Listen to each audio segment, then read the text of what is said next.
Isang mapagpalang araw mga kapuso, matapos ang malalaking revelasyon at pagkapasabog sa mansyon ng mga Turcampo, ay personal nang kinausap ni Greg ang mayordomang si Manang Yoli. Direkta ang kanyang tanong, handa ba itong mawalan ng trabaho? Nanginginig man sa kaba, agad namang sumagot si Manang Yoli na hindi dahil iyon na lamang ang kanyang ikinabubuhay. Dahil dito, malamig ngunit matalim ang naging babala ni Greg. Manahimik siya kung nais niyang manatili sa poder ng mga Turcampo. Parang binuhusan ng malamig na tubig si Manang Yoli dahil sa kanyang takot, pero pinili niya na lang na manahimik. Samantala, sa kabilang banda, may mas malaki pang pasabog na nagaganap dahil palihim na kinukuhanan ni Jobert ng video sina Thea at Paulo habang naglalampungan. Ngunit sa kalagitnaan ng kanyang pagtatago, nakagawa siya ng ingay. Agad itong narinig ng dalawa at nagmamadaling nagbihis sina Thea at Paulo at naudlot ang kanilang ginagawa. Dahil sa takot, agad na tumakbo itong si Jobert. Pero sa pagmamadali, naiwan niya ang kanyang cellphone. Pagdating sa bahay, ay pilit niyang pinapaliwanag sa kanyang inang si Evelyn ang kanyang mga nakita.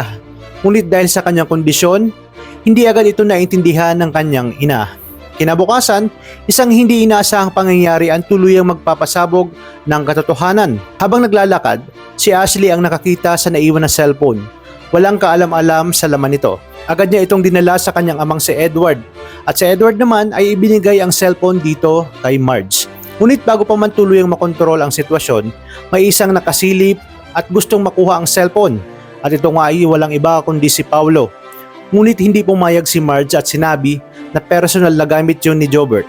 Maya-maya pa ay binuksan niya ito kasama ng kanyang kaibigan at doon bumungad ang isang video na hindi niya inaasahan. Ang pagtataksil at lihim na relasyon ni na Paulo at Thea. At hindi ng galit at sakit, agad niyang sinugod si Thea. Sinunggaban niya ito ng sunod-sunod na sampal at pananabunot.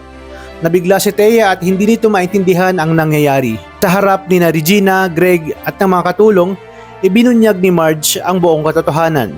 Ipinakita niya ang video at doon wala nang maitatago pa. Halos masoka sa galit at pagkadismaya itong si Regina. Kagagaling lang niya sa pagsaway kay Paulo na wag tularan ang kanyang amang si Greg. Ngunit ngayon ay nauulit ang kasaysayan. Dahil sa kahihiyan, napaiyak na lang itong si Paulo. Paulit-ulit siyang humingi ng tawad kay Marge, ngunit sa puntong iyon, sarado na ang puso ni Marge. Wala nang paliwanag ang makakapag-ayos sa wasak na tiwala. Nagdesisyon si Marge na sabihin ang lahat kay Jasmine, ngunit agad na nakiusap si Paulo na wag na sana itong umabot kay Jasmine. Lalo't ito ay may sakit pa at hindi pa tuluyang nakaka-recover. Isang iglap, isang naiwan na cellphone ang naging susi sa pagbagsak ng mga lihim. Sa likod ng katotohanang nabunyag ay may pusong tuluyang nadudurog.